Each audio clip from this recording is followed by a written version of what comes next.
Hey, on Lulz, Brian and I are going to talk about problem gambling and the ways that you can get in touch with your senators and local representatives I'm just kidding. We're going to talk about Run Pure Sports versus Ship It Nation.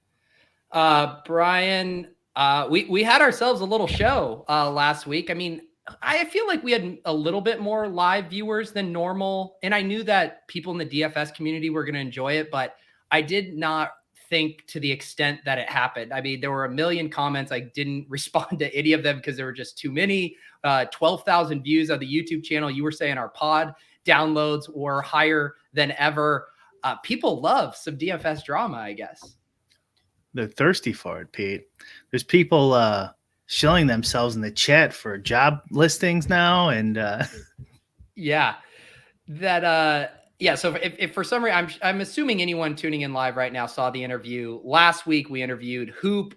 This was fresh off of him leaving Run Pure Sports. He had just started Ship It Nation, and he kind of gave us a chronological rundown of kind of his relationship with Run Pure Sports dissolving. And, there were some questions, I would say, Brian, that went unanswered. I thought you and I did a pretty good job trying to prod him on that, but a lot of the comments, I think, rightfully pointed out something still didn't fully add up, that there was a missing piece to the story we didn't get. I said that a bunch of times. Yeah. I mean, and I think some of the criticism was unfair. It's like what do you want us to do? Like, we don't know the facts. It's all he said, she said. So basically all we could do is listen to what he thinks and then see what the other side says if they want to say anything. Like, I can't, like, people were like, ask him about what he did in 2007 at the at the McDonald's and when I was in high school. Like, we don't know it. We don't know anything what happened. We know nothing of what happened. Yeah. This is a popular question. When Big T on the show, our mutual friend, Davis Maddock, is hot on the case to get Big T to do the take cast. That's the word on the street. Davis has slid into the DMs multiple times. Trust me, if Big T wants to get on a show to discuss his side, he has plenty of avenues to do so. It doesn't seem like he wants to do that right now, though. Yep. That's what Davis told me too. He said, last I heard, though, he's not doing it. Yeah. Wow. Am I DFS detective? I haven't done much work, like literally no legwork at all. Hoop came on, we interviewed him, and I have 2 tweets pulled up in my Chrome browser right now. That's the extent of the investigative journalism I've done on this, Brian. And that's the most work we've done for a show in quite a while. In a while. We did the most work we ever did for a show was our Ben the Better expose and revealing that one. Right. But since then, we've really phoned it in. Yeah. Getting guests, I guess. That's about. Yeah, you did go on a booking run. Yeah, that takes all of an hour. So, was there anything else before we kind of get into the new stuff? Since that interview came out, there's been some more chirping and subtweets and stuff on Twitter, and we can pull those up and discuss. But just from the interview itself and some of the other comments and reactions, was there anything that jumped out to you? No, I think just the amount of people interested in it surprised me, and some just a few slight criticisms on we weren't hard enough on them, but like I already addressed that. What do you want us to do? We don't know every single thing that Hoop has done in his life, and a lot of it wasn't pertinent to that interview, and we don't know the facts of what happened between them. So I thought, we did a fine job. And I didn't see anything besides really what we're going to talk about. I don't know. How about you? No, I didn't see much at all. I scanned through and I saw some of those comments too. I thought on the whole, though, the comments were pretty accurate and like well measured, and everyone kind of being like, yeah, we appreciate him telling a story. It seems like something's missing here. I would say sentiment wise, Hoop came out, at least in the comments, in the whole, I would say it was like 80%, 85% positive for Hoop. Right around there, right around 85%. And he told us before the show, he signed a non-disclosure agreement, or not he signed a non-disclosure agreement. And he clearly didn't want to give his full story. Like, he stopped short multiple times, was clearly using legalese, it's just my opinion, I'm speculating here and stuff like that. So what can we do when he won't answer the questions? He won't provide the extra detail.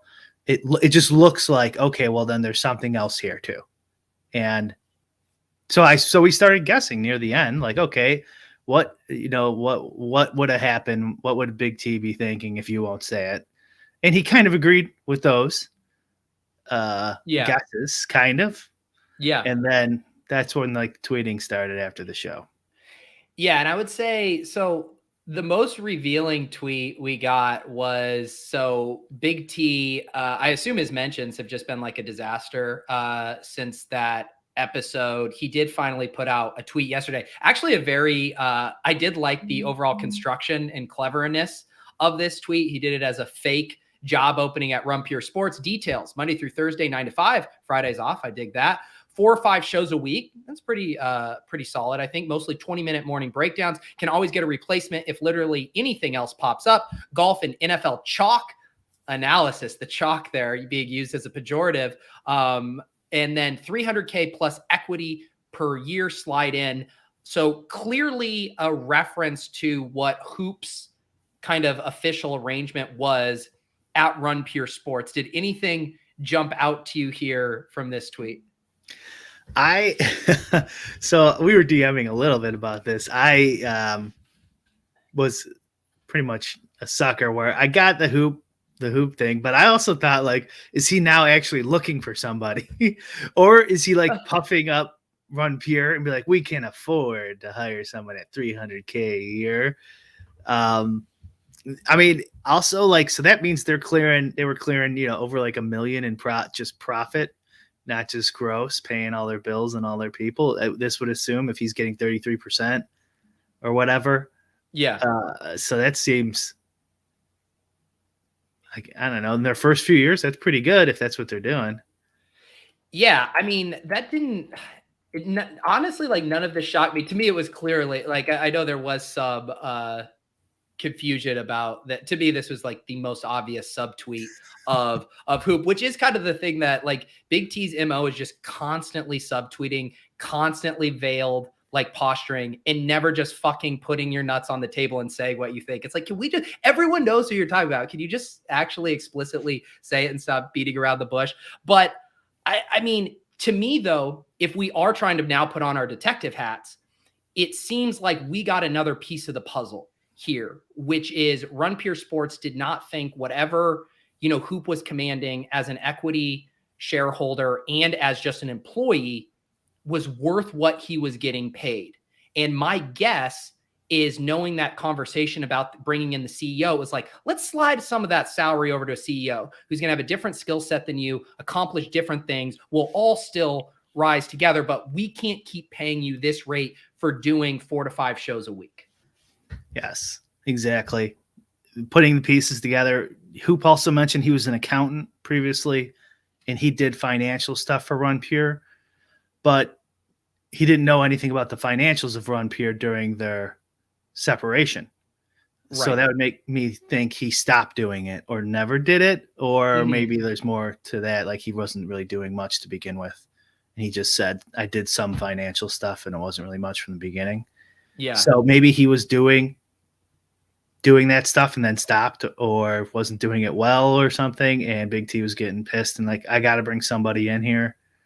I mean, this was from people tweeting at me or DMing me saying they think after he won his milli, he just wasn't putting in the time. And he wasn't even playing DFS or something. I don't know if that's true. I don't play a lot of cash games, but so maybe somebody in chat would know better than me. And then he stopped playing, or he wasn't playing. I don't know if any of this is true. This is just what people were tweeting at me. So that kind of bleeds into this. Like you do 4 to 5 shows a week. You're not like. Yeah, it's always tough to know like the actual arrange. My guess is when it says 300K a year, this would be my guess. Tell me if you think it's wrong. I would assume that this isn't like actually a set salary and that they just have a rev share split with the ownership group. And like in the last year, that rev share in his piece of the pie was around 300,000. That would be my guess. Do you think that versus salary? Yes, that's what I would assume is last year, or maybe their best year it was 300K. Yeah. Or maybe it was like 270 or something, and he's rounding up. You 251. If you're writing the tweet, you're rounding that up. You're rounding the shit out of that. Every time. Yeah, 227's 300. Fuck it. No, yeah, you're rounding up. You're rounding up. Rev share, their best year probably. And the equity is if they ever sell. Right. So this is really interesting. Like now juxtaposing this to kind of Hoop's story, it still does not, you do not have a falling out with like a friendship and a really clearly a successful business relationship, right? Like if you're making 300,000 in rev share a year and you have equity in a company and you get to do a handful of shows a week while playing DFS. I mean, maybe not for everybody. From my perspective, that's a pretty good living right there. But I still don't think a business and friendship falls apart because you're phoning it in and doing slightly less work than you were previously, right? I agree. So that still doesn't fill everything. I mean, if he stopped doing the financials and he wasn't really putting in the time, there still needs to be some sort of like argument, you would think. Mm-hmm. And Hoop like made it seem like there was nothing at all. And one day he just wouldn't talk to him. Yeah. Yeah. It does just seem like the fact that they, you know how there was this thing where Hoop was saying like they weren't talking at all through this, like all of this stuff was going on through other channels. Like you can't tell your friend, dude, you got to fucking do some more work, man. like, come on, man. We're doing good. We need you to do these things. Everyone needs to pull our own weight. Like that doesn't seem like it should be that hard of a conversation to have. Can we do some back of the envelope math or whatever, however the saying goes? So their sub for the year is $1,000 for DFS and betting. Okay. It's 1,500 with Saber Sims, but they probably don't get that much. They probably get like you don't become a Run Pure Sports member to get access to a simulator. I'm telling you that much. they're like we still haven't got one person to sign up for this package yet. It's been the worst partnership in the history of DFS, a sim for Run Pure Sports subscribers. We get 20 emails a day saying, what is a sim? But we haven't gotten anyone to sign up for it yet. Okay. So let's just say 1,000 to make the math easy. Okay. How many subs do they have? $1,000. How many subs at $1,000 a pop? Yeah. Let's just say. Obviously, some people sign up and quit, blah, blah, blah. You know, but just, I really don't know. So if they had $1 million in revenue, that would be 1,000 subs. That seems, based on this number, and I'm anchoring to Big T's joke thing here. I'm going to say somewhere between 750 to 1,000 subs. That's still not enough though, because you got to pay the bills. Right. But I don't know if I assume Hoop was on the very tippity top of the salaries. Like I could see other contributors being like more in like the 60 to 100K range. But if Hoop, AP, and Big T were making 300K a year, that's 900K in profit, just them. So they would need to pay Tambo, et cetera, et cetera. The coder guys, I'm sure they have, that shit's expensive. Website. Actually, they probably don't have a ton of actual app development. I've never been on their site, but we got a couple people in the chat, and other people who are in their Discord might know. Someone says 1,800, 1 to 2K. It's kind of got to be, is what I'm getting at. Yeah, like 12 to 1,500. 1,500 sounds like it had, based on this, but also he's rounding up from 220 probably. So 12 to 15 sounds about right. Yeah. I mean, that's still pretty good. Right. So let's even just set it at 1,500, right? And let's even round it up. Let's say like $1,100. Let's say some people are rounding up for the Saber Sim there. So that gets you to 1.65 mil. That's probably what they need. Yeah. To make this math work. So you give the big three or whatever close to $1 million, and then you have another what 600 5 million, and operating costs, other stuff like that, and then maybe some kind of cash reserves for the company. Draft Cheat gets his $50 a show. Yeah.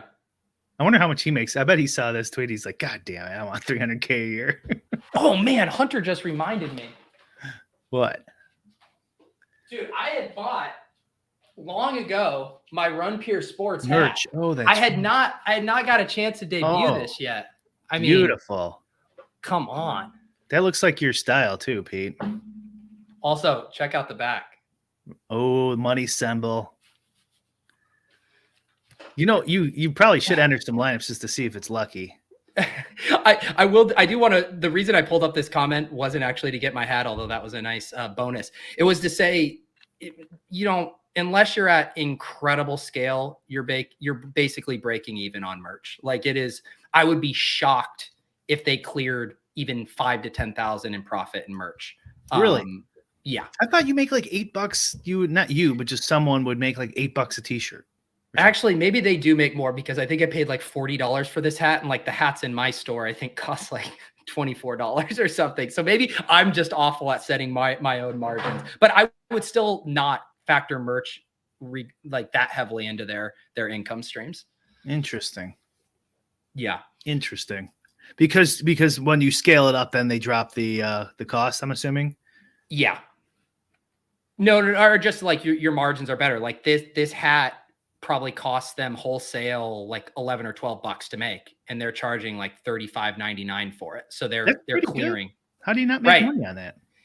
You're right, guys. This just reminded me of those Lulz hats that I have in the store right now. Those prices are going up.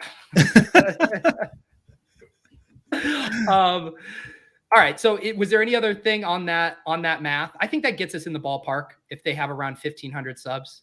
Yeah. Really quick on the extra cost. I think in the content creator world, I think it's completely reasonable, fair to have a higher margin for stuff like that, because they're really just saying, I support you. They're not like going to Target and comparing two t-shirts on which one they want to buy prices. They're just kind of like supporting your work. But I think I'm losing money on this hat. How do I have this hat at $21 right now? 21, and let's go to the Run Pure Sports merch store, and I need to remember how much I paid for this. Man, I can't. But no wonder I've never made any money on my store. Exactly. This is why Hoop is making $300K sitting in his hot tub all day. Look at this. Oh yeah, exactly. I paid $35.99. Okay. For this hat, and I'm out here selling hats for $21. I suck at business. Beanie is or the winter hat is, what a deal at $29.99. Oh my goodness. T-shirts are running at $50, huh? This one, the old school snapback was only $19.99. The new one, though, which does have the camo and the RPS with the $S sign on the back. So now, you do get what you pay for. Pete, are you factoring in that the average Run Pure subscriber is a quadruple XL and that costs a little extra? It does. Honestly, when I go and set my pricing, I have to manually change it for like quadruple XLs, because if I don't change it, I will literally lose money on like a triple XL shirt. But the price doesn't drop. That's how they get you. All right. Thank you for this merch detour here. So after the big T tweet, shortly after that, we had my guy Tambone, also known as Tambo, tweet out, big talker, big texter, big tweeter, lies, greed, and deceit. I think he was reading my YouTube title on the show last week and inspiration from that. Be careful what you say, because I got the ultimate receipt. Trust me, .. hashtag less is more. Danny McBride gif. Right. The big T gif. Yeah.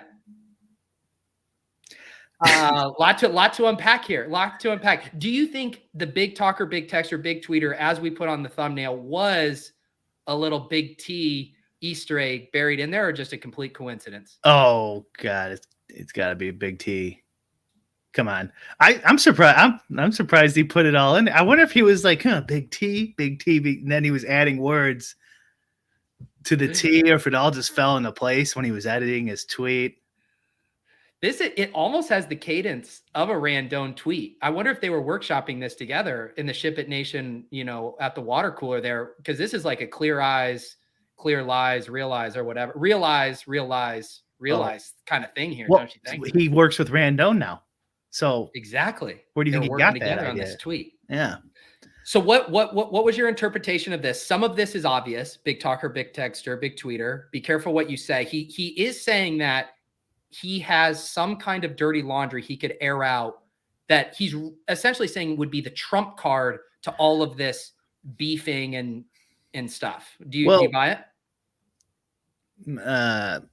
Yeah, I buy it. I don't know if it would be as big a deal as he thinks it is. Who knows what would happen, but I buy he's got something, because Hoop said in our last show that Tambo stayed on after he did or something, and because they were trying to sign him, so he must have gotten into some more higher up meetings during all the chaos, and he probably just saved everything. And I think it's it might be a little unfair too, because one of those things that's kind of a trust issue, so you probably shouldn't release that. Right. I guess if you get in a big fight, maybe, but like, you could understand if Big T's all pissed off or something, that he'd be like, and fucking Hoop did blah, blah, blah. Like maybe he just went off one day. Yeah. It is interesting to kind of see this stuff, because Big T in one of his, I think in Big T's first tweet post our interview, he referenced he's like, oh, I was going to try to, lay low, but this might force me to start talking. And when I do, I got some fun stuff to share. Do you think there is any sense of mutually assured destruction here, where both parties could have pretty damning stuff on the other? Or is this just all posturing to win in the court of public opinion? I don't know. I think it's a he said, she said. They both think they have receipts, probably. Mm-hmm.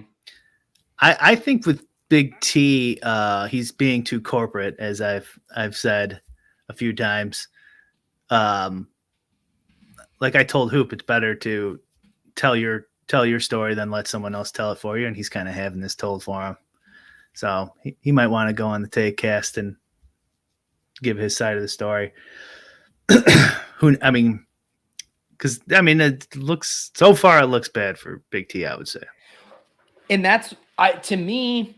So I feel like just in general, even pulling back from this specific thing, when you have beefs and stuff, you either completely ignore it, right? And if you ignore it on your side, eventually it dies out, because if there's no popcorn, if it's one-sided, sure, people are like, oh, that's interesting. Maybe people pile on for a little bit, but then it just goes away. Or you share your side of the story. And right now it seems like the Run Pure guys are kind of middling it. None of them are wanting to get on a show or write out another blog post. We are definitely due for another State of the Giblets, but they're kind of doing the subtweets on Twitter, which I get is more just a cathartic thing for them of I got to say something, but I actually can't say what I want to say for some reason. So it just seems weird to me of either go on a show. Like you said, Davis Maddock has been knocking down Big T's door to get on the Takecast. Go do that show and get your side out, or just don't say anything at all, because you're doing the thing that keeps people's attention on it, but leaving them unsatisfied. Yeah, I agree with you. Yeah. So he's got to go. I think originally his plan was solid. He did the press release. You got to say something. Mm-hmm. The press release was fine, whatever. I think we probably made fun of it, but we made fun of everything. And then he was hoping the deal, they took a while to get all the details done to get Hoop out of there. They figured it out and signed a non-disclosure, and hopefully that's it, right? And then your first strategy of just let it blow over would have worked swimmingly for him. But now he could let this blow over. He could let this blow over. It might not be a big deal. It might be best to just say, fuck it at this point. I have seen this Galaxy Brain take out there on Twitter from a couple. It might have been Greg over at Osmo. if the beef is fake for marketing, then we definitely fell for it. I do love that theory, but if you go read the comments and see how people are processing this has been good for Ship It Nation. One, they just launched a new site. So just strictly like letting people know, hey, there's a new site where Hoop's at. Just on that base level, this has been good for them. But there's been lots of people who were big Hoop and Tambo fans at RPS that have been leaving to go to Ship It Nation. And so if this was a coordinated thing on both of their part, I don't think it is equally benefiting each side right now, at least how I see it from my seats. For sure. Bobby said something interesting. Why go on Takecast when they could do their own show? Yeah, you could do your own show. Why would Hoop come on this show instead of just doing his own on? I imagine Ship It Nation doesn't have the followers we have, but Run Pure. They have 30,000 YouTube subscribers. Do they? Already? I don't know what Voodoo Randone was pulling behind the scenes to get them to 30K that quick. But yes, they have almost double or more than double than the YouTube subscribers I have. Interesting. I wonder if they would have got 11, 12,000 views though. I don't think so. I don't think so. But yeah, he could. I think it wouldn't hurt. I don't think it'd be bad going to Takecast anyways. Davis isn't gonna like do anything. Davis doesn't know any of the facts either. He'll just Davis just wants some of that download juice, baby. Yeah, Davis was looking at the channel being like, fucking 12K views. Let me get in on some of that, baby. Oh my God. Followers are going to pick up for this. Oh, like, I haven't had 12K audio downloads since Jeff Janis came on the Takecast. Not Davis, if Big T, like, if he has a succinct, easy talking point, that's not going to get him contractually in trouble or anything like that, I think it'd probably be a good move. If not, I'd probably play the just ignore it from here on out game. But if he just has something like, listen, Big T, Hoop stopped doing X, Y, and Z. Like, he stopped working. He wasn't doing financials. Here's the receipts. I mean, what do you want me to do? He wasn't, or something like that. What did I say? Sorry. This was a joke. I've been doing hypotheticals with Davis on the Swolecast where I would ask Davis, would you rather get $1 million cash just under the table, no one knows how you got it or whatever, you just go on with your life, or win $750,000 as a best ball champion? And he doesn't even blink and says 750K as the championship, because in Davis's eyes, the fantasy clout that he could monetize by being a champion is worth more than the 250K deficit. That's Davis's take. And a lot of people disagree with that, myself included. He's got some weird. We did one the other day where I asked him how much Bitcoin would he need to sell some of it. I'm like, what if I you was get listening to you. I listened to that earlier when I was working out, and he didn't answer you. He kind of did. He said he wouldn't sell. And I'm like, what about 10 million? Would you then get a big house, a couple investment houses, just? And he says he said something too, like the only reason as soon as he got rich, he would stop doing content. Yeah. He's only doing content to get rich. Yeah. All right. Let's not get to, we've had two derailments. All right. Sorry. Run Pure Bird. I do want to go back to what you were saying though, because the one thing Hoop was able to do that still was very interesting to everyone was lay out a chronological timeline that basically, yes, he editorialized a little bit, but he was really just telling us the facts. On this day, I received this email. On this day, it was requested that I come to this in-person meeting. On this day, they sent me the buyout offer. So that was an interesting thing. He was hesitant to editorialize further and veer into that territory where he could be breaking his non-disclosure agreement that his lawyers said, hey, don't break this. So he had a little bit easier thing. So now if you're Run Pure, we already know the chronological timeline of events. Unless something there wasn't true, what can they say other than saying Hoop wasn't worth 300K, Hoop was shitty to work with, Hoop wasn't pulling his weight, Hoop was whatever? Like, all of their possible response probably veers into sketchy legal territory as it pertains to their buyout. Yeah. You got to go with like Hoop sexually assaulted one of the employees. Like Hoop made a racist comment. Oh, there you go. No, but then that can actually get you in legal trouble if it's not true. But I think Hoop, like poker leveling wise here, is the clear winner. And I'm not sure. Because now they're like, Ship It, I'm sure, got a lot of pub this last week.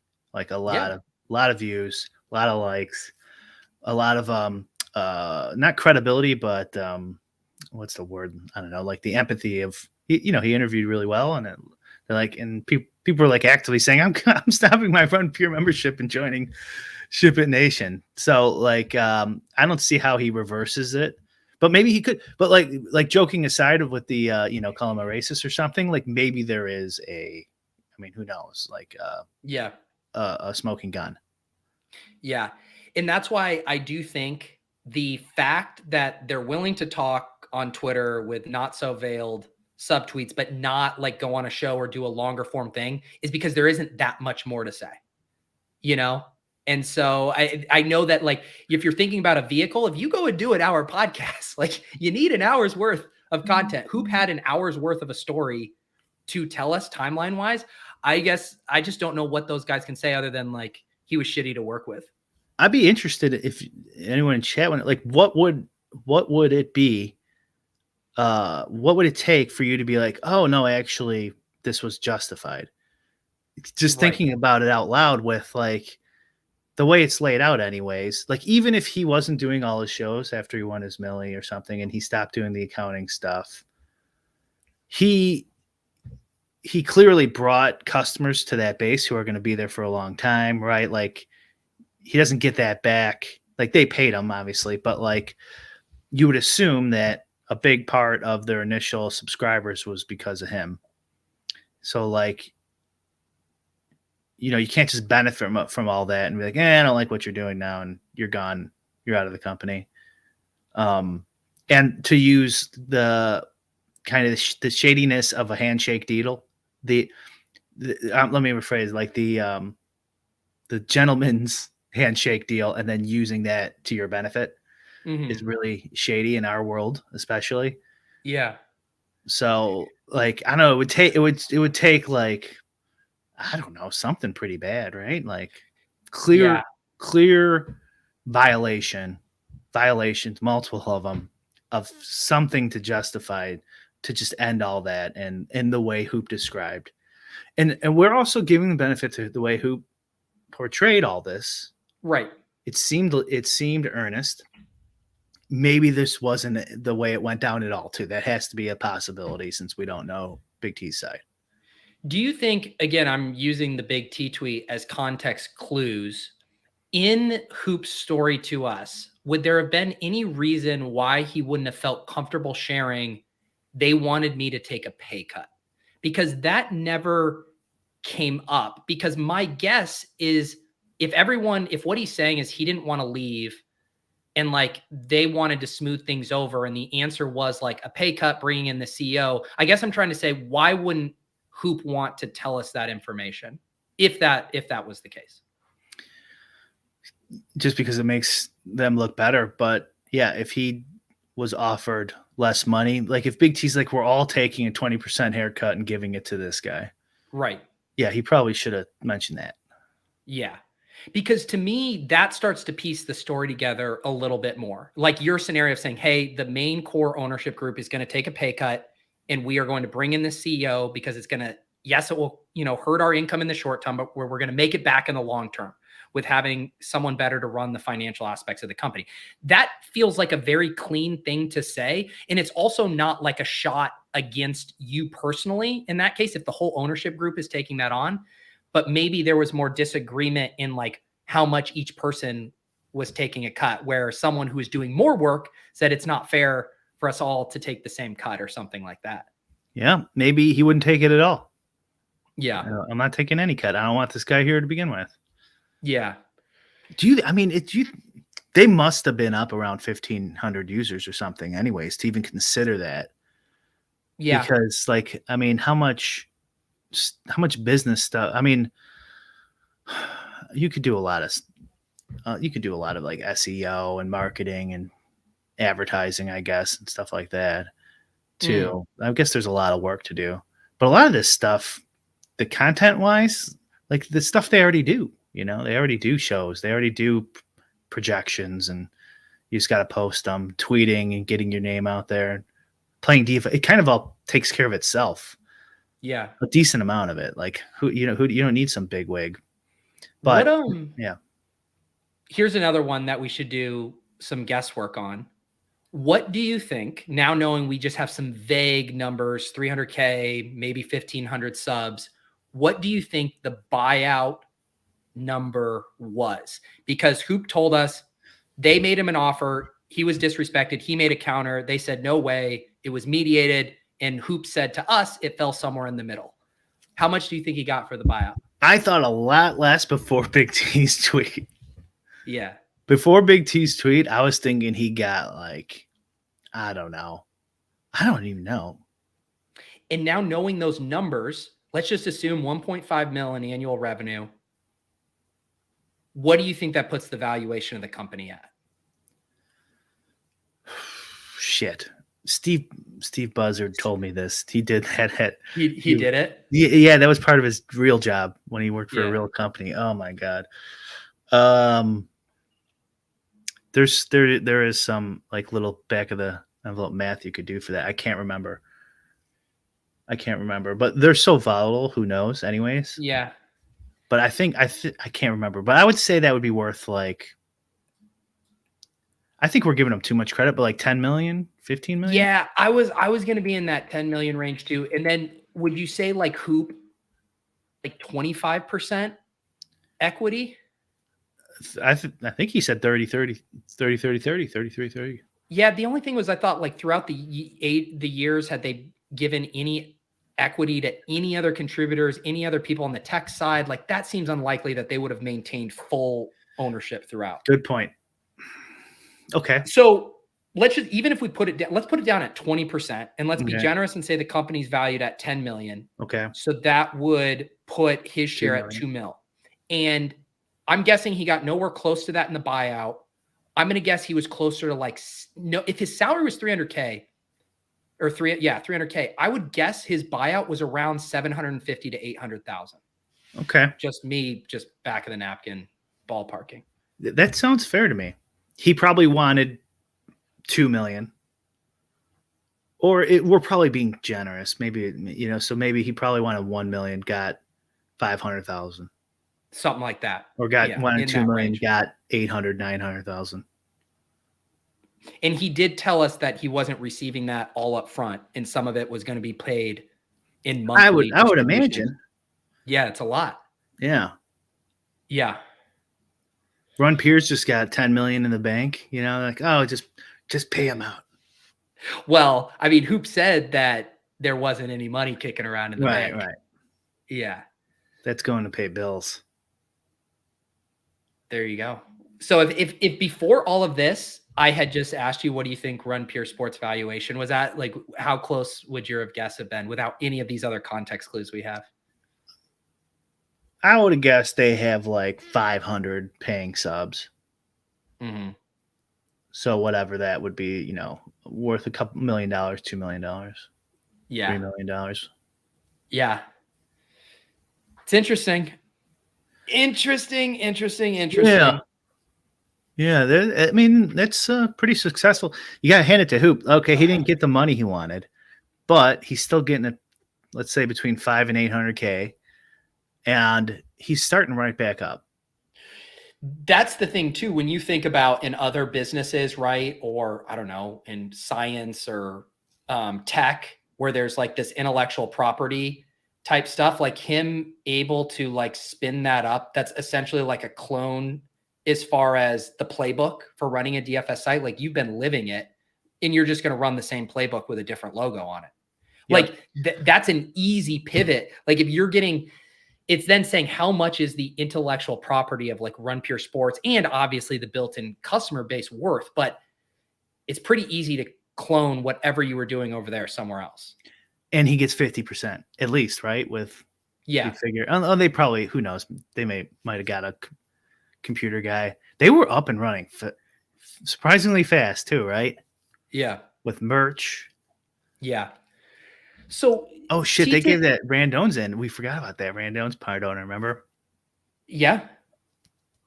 The T-Tid said here's the personal stuff is so silly as both of them have a ton of money, just figure it out. I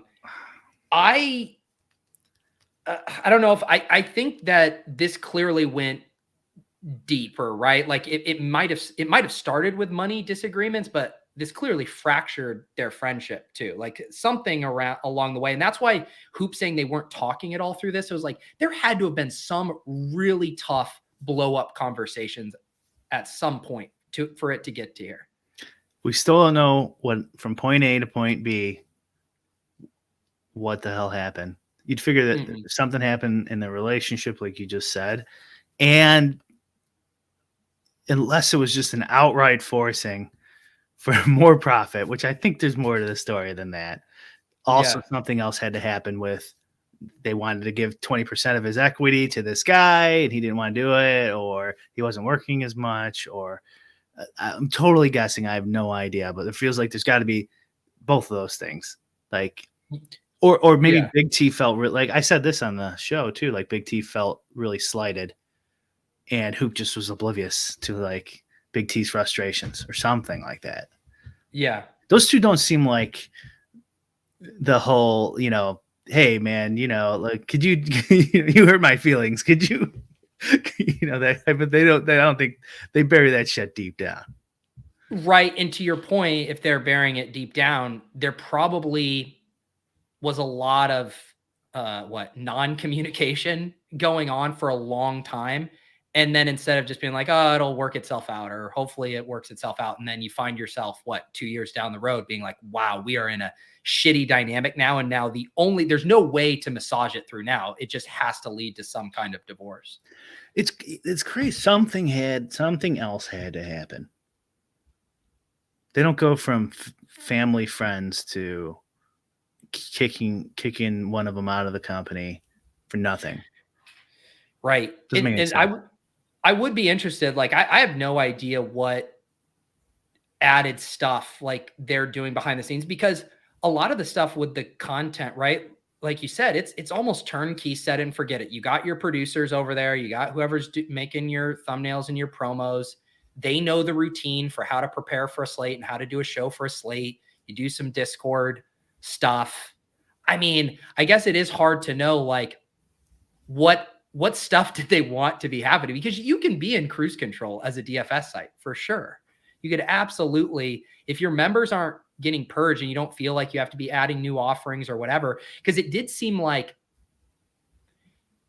if you think about how, like, say ETR, with their stuff where they try to attack different verticals, they're going to be like, all right, we're going to do this XFL thing, or we're going to go heavy in the best ball this year. And that's how we're going to bring in new customers. It seemed like for Run Pure, at least from my perspective, it was just, hey, we'll just continue to do screenshot marketing. We will try to pull people in via sports betting and via kind of just traditional marketing techniques, but just keep doing what we do over and over and over again.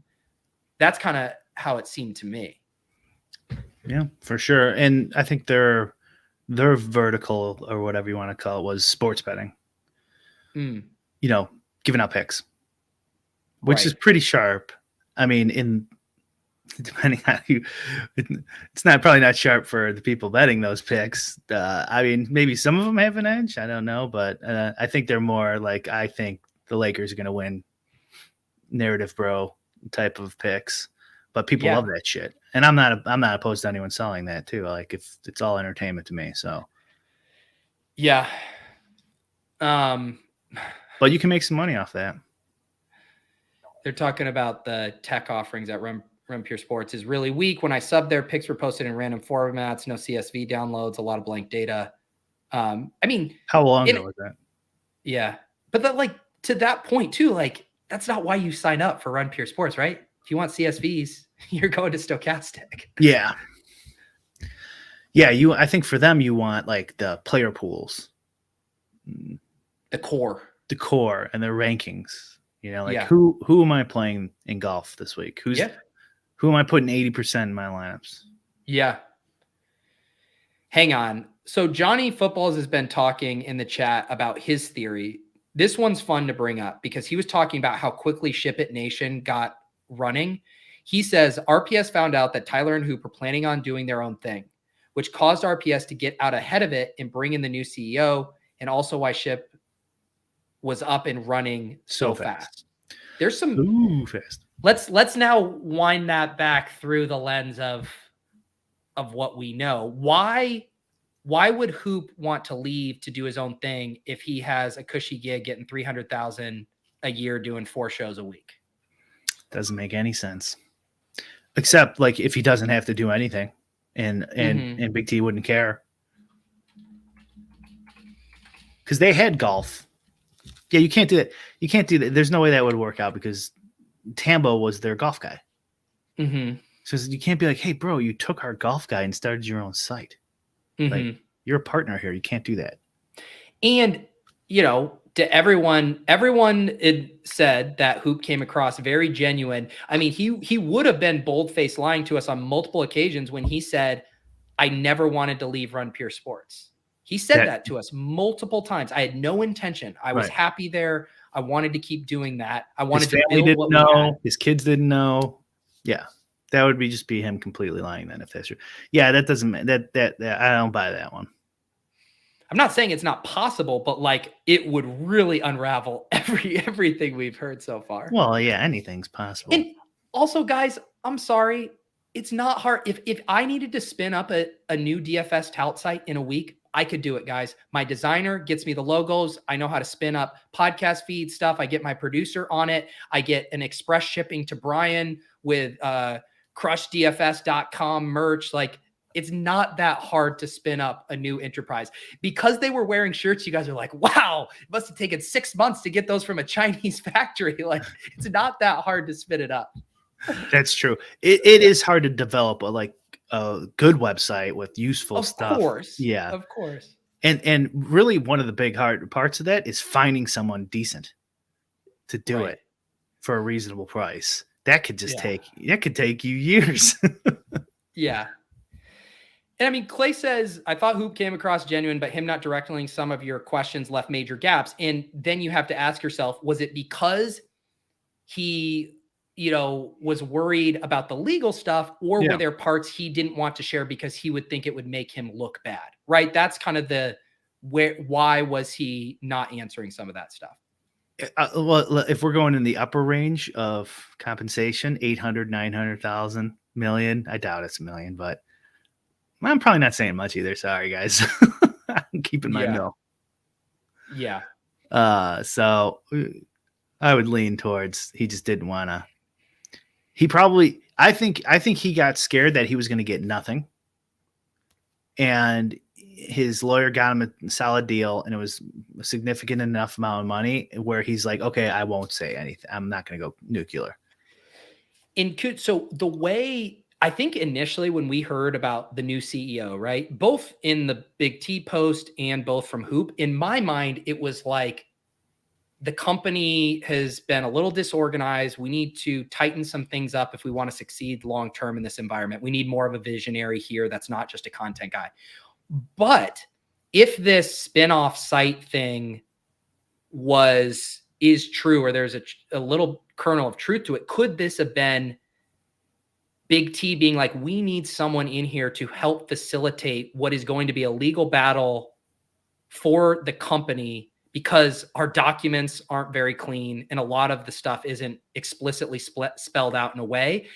Like, could that have been the actual impetus, or would you just get a really good lawyer in that situation as opposed to a CEO? I think you'd get a good lawyer. And then in what context does Tambo's tweet make any sense then after that? I got the receipts of what you guys leaving together to start your own company behind their backs. Right. Doesn't make any sense. I like this theory. Oh, genius. I think this is where all of the DFS players are in here. What are we being distracted from? Yeah. Osimo's like building, Korean baseball, like DFS projections right now. And he's about to just run the lobby.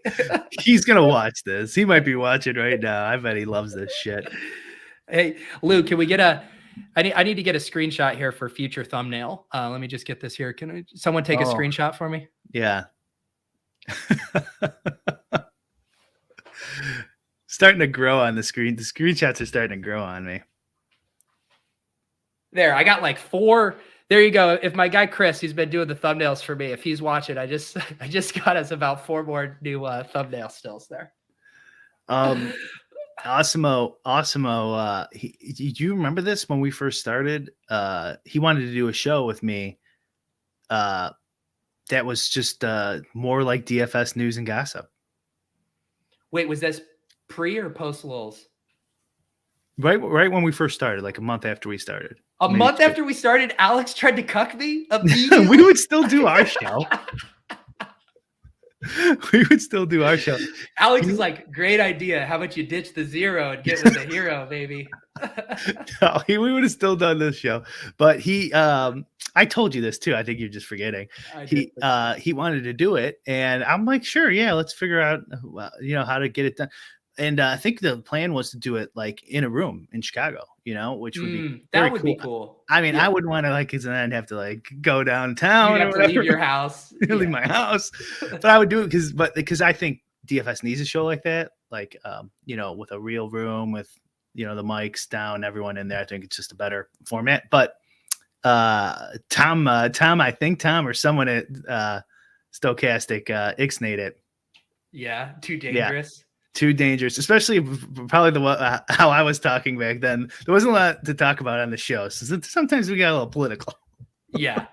Well, wait, that's like the poker guys. What's Matt Berkey's operation called?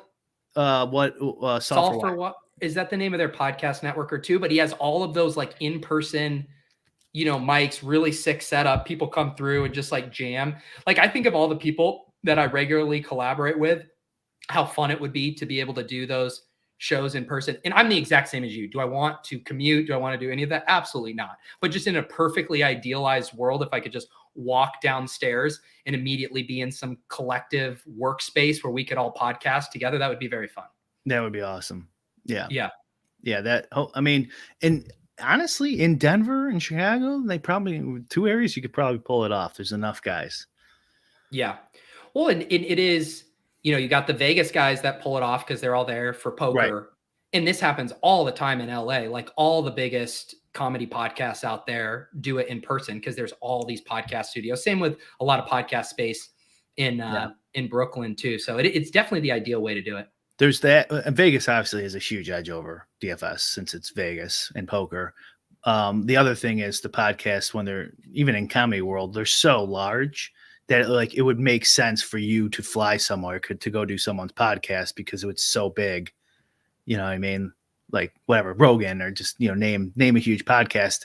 It then becomes a no-brainer to be like, fuck, I'll drive to St. Louis and do this podcast, because it gets 800,000 views and it'd be dumb for me not to do it. And so you get more people live in person when the bigger you are. Yeah.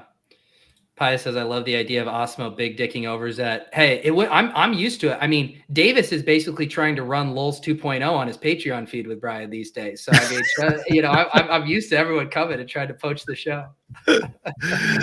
Yeah. With a little Star Wars talk mixed in. Yeah.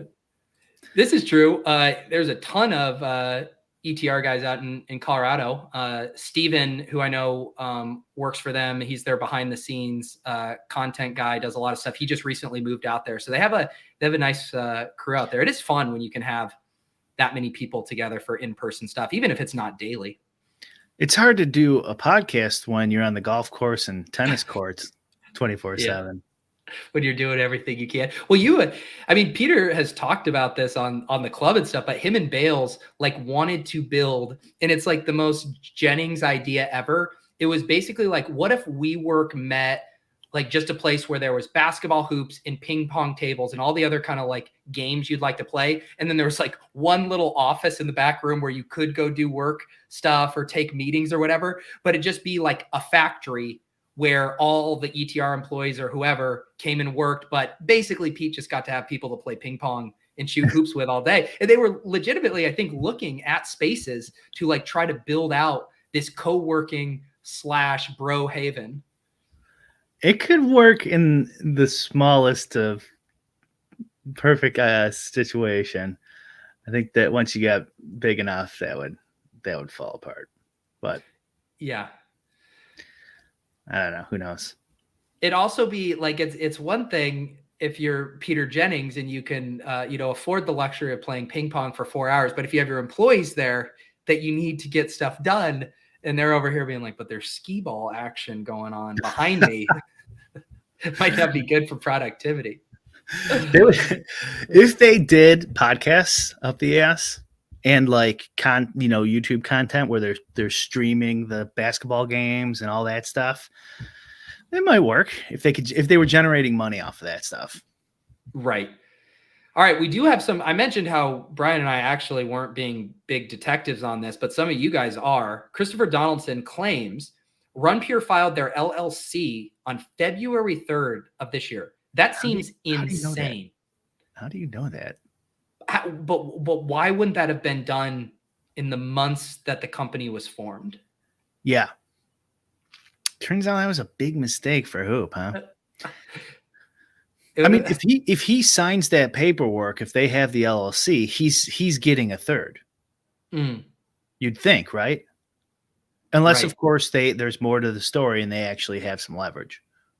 Right. Christopher's out here doing. I'm pretty sure we knew this name. Jesus, I think Chris. that name was out there. Yeah. What else do you got, Chris? Keep it coming. I think he should host next week, right? Yeah. Bringing Chris and Davis. This is why I love this show, because all I need to do for research is have 2 tweets pulled up, and then I can just let the chat do the rest of the work for me. This pod is the Windhurst me. That's what people want from us. We're just trying to connect the dots, man. Why is that? Why did Tambo tweet that out?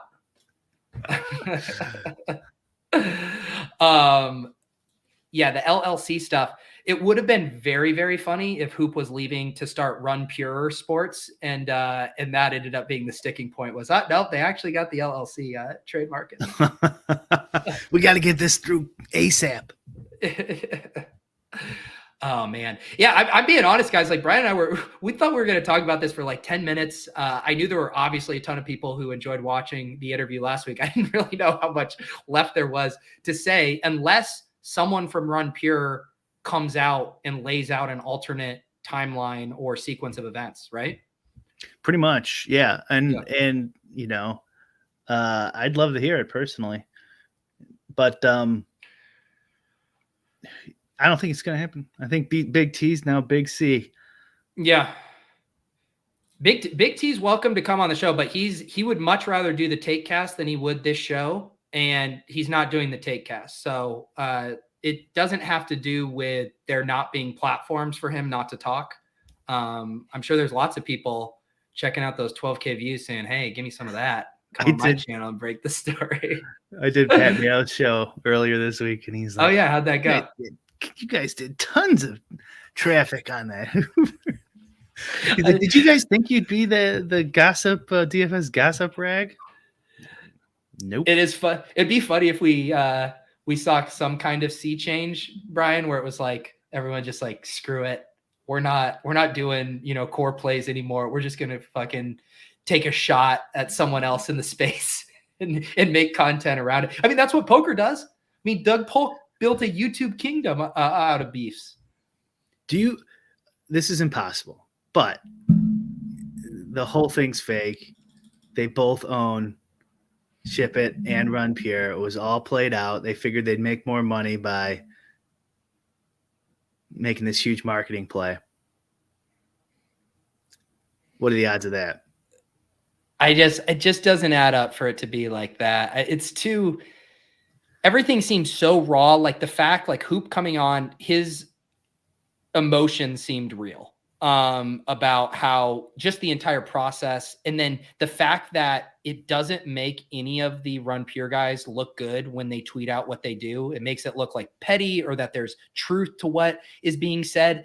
The fact that everyone in a way is showing their ass makes me think this isn't just some fun marketing ploy, because why would you take that reputational hit in the process?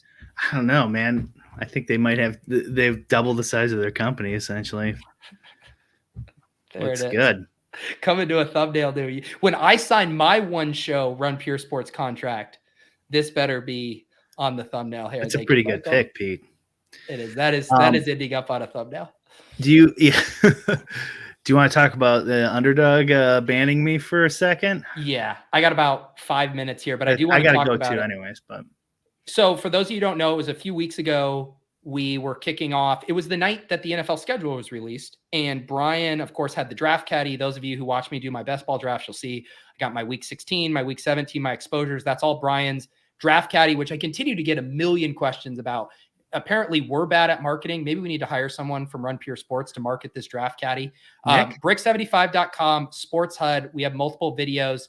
And in every Lowell's YouTube description, there's a video that links and shows you how to set it up. It's actually really easy to use now. But anyways, that was just the Draft Caddy. You had been working this off season on what did you name it? A draft pilot? Is that what the Crane called? Killer? The Crane Killer. We've been busy revamping it. We haven't even done the name. Yeah, what would we call it? The Draft Driver or the Crane Killer? Driver. I think were the two finalists. And this was the first thing I had seen in the space like this, and it basically was what I would call a smart auto drafter. Whereas right now, if you auto draft a team, you basically have two guardrails. One, you could upload your rankings. Two, you can set your positional limit. So I want max 3 quarterbacks, max whatever. Those are the only two things you could do. You end up with really shitty teams if you auto draft. Brian basically created something that had sliders that allowed you to dictate more preferences. I want to go 0 RB. I want to get an elite tight end. I want to punt quarterback. And then even correlation boosts if you wanted to prioritize more stacking, more week 17, all that stuff. Pretty cool tool. Brian actually drafted a decently good team the night we debuted it. Obviously some bugs with it long-term that Brian would have fixed, but a pretty cool tool for maybe whales in the ecosystem like Brian who are willing to throw a bunch of money at this, but just don't want to spend the time drafting. Fast forward, Brian, the day after the show, what happened? Day after the show, they messaged me on Twitter that they wanted to know some information on it. And I told them I'd give them the code if they even wanted to look at it. Yeah. But they eventually decided they wanted me to roll it back because, one, it violates their terms of service. I mean, I guess it does. It's like you need to be authorized, and they technically haven't authorized me yet. But they said make it a suggestion, and it'll be fine. They don't like the actual drafting part of it, which is the whole point, I think, and benefit for people who would use it, who otherwise wouldn't play. Yeah. And so I did. I rolled it back, and then we just rolled out the new suggest feature for Underdog, and then we're going to work on DraftKings next.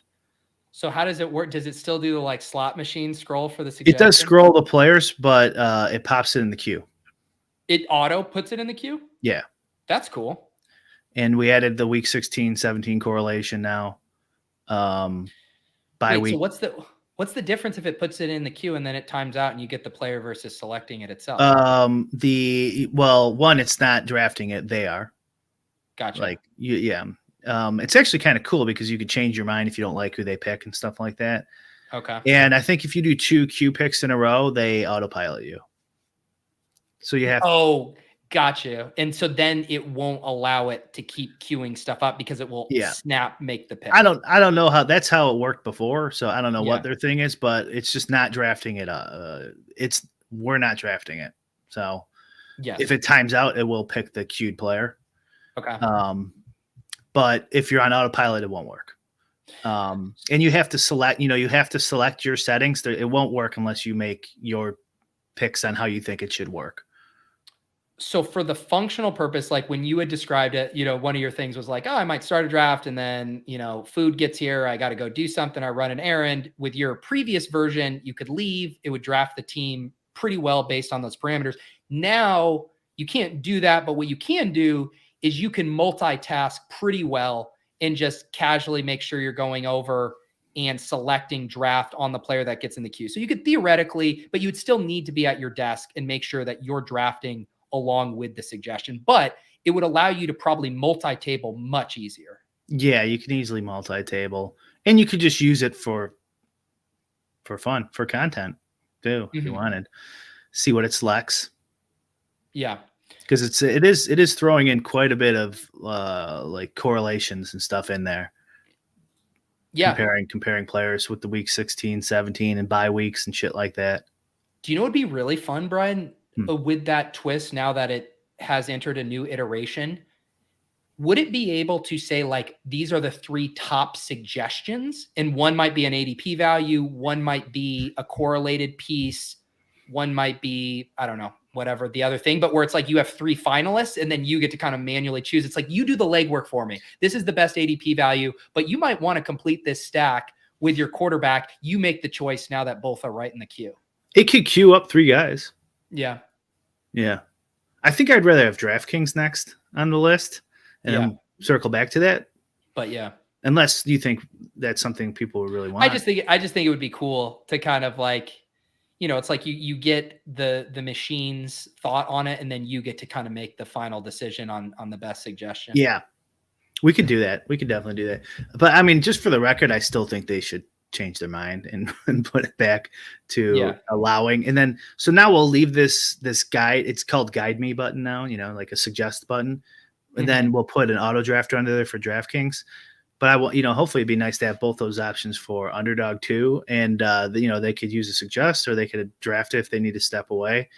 And I think they just kind of need to think it through about like what they want to allow and what they don't want to allow.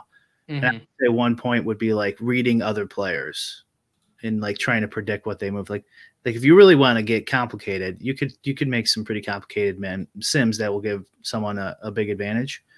Not a big advantage, but an advantage. And like this app doesn't like read the other players' teams or predict what Pete's going to do and try to counteract that or anything like that. Everyone already knows what I'm going to do. They see me draft too many times. Right. Yeah. It's really just there for one for guys like me who don't want to sit there the entire draft and for 150 of them, but also it's like what their autopilot should be. Right. That kind of thing. So that's what I think they should do, is just put some limits on it that makes sense. And then because like I guarantee there's going to be guys who are going to be doing some hardcore stuff because there's too much money at stake. So well, now the worst thing is like you who were willing to do it out in public completely above board. Now someone's going to get the idea. One of how we refer to them as, you create the monster. Like they're going to go do it. And they're not going to be above board. They're not going to tell people about it. They're going to use it for their own personal use. It would make no sense. It would make no sense. But like I think one of the big edges in best ball is people misclicking and autopiloting, and forgetting, like surfing the internet and forgetting to go back to the Underdog tab, and it's on autopilot and they got 9 running backs, that evens the playing field for a lot of folks. Yeah. Just turn that on. And if you don't want the auto drafter, just turn on the suggest one. And then if you forget, like at least you'll have a decent pick there. Yes. You're not dead. For sure. All right. I got to run. Yeah, me too. Appreciate you guys all hanging out in the chat. If any of you sleuths uncover anything else, feel free to slide into Brian or I's DMs on Twitter or Discord with any other information. But God, hopefully we're not talking about this next week.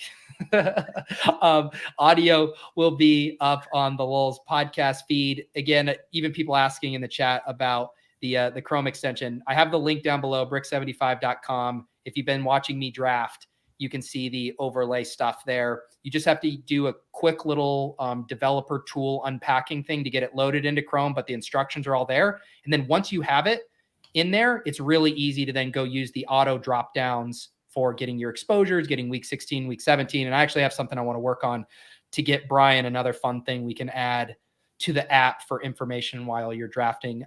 Anything else I'm forgetting here, Brian? No. I got MMA projections and ownership free on my site for Saturday too. Yep. Awesome. Gator reminding me to doing a couple more shows tonight. I'm going on the Fantasy in Frames show with Stephanie and Stacy. Going to talk best ball with those ladies at 8 p.m. Also going to do a giveaway over on that channel. So if you want to tune into that, excited to talk with them. And then I'm going to do a best ball after dark tonight at 9:30. Had been doing those on the weekends, but it is Memorial Day weekend. I'm going to be taking the weekend off, but going to be jamming with John Warner from the Badge Bros. Excited to talk to him about his poker past, transitioning into fantasy sports, and we'll probably end up doing a draft as well. So YouTube members get access to that show. So check that doubleheader out tonight. We will see you as always next Thursday at 1:30 p.m. For Brian, I'm Pete. Peace.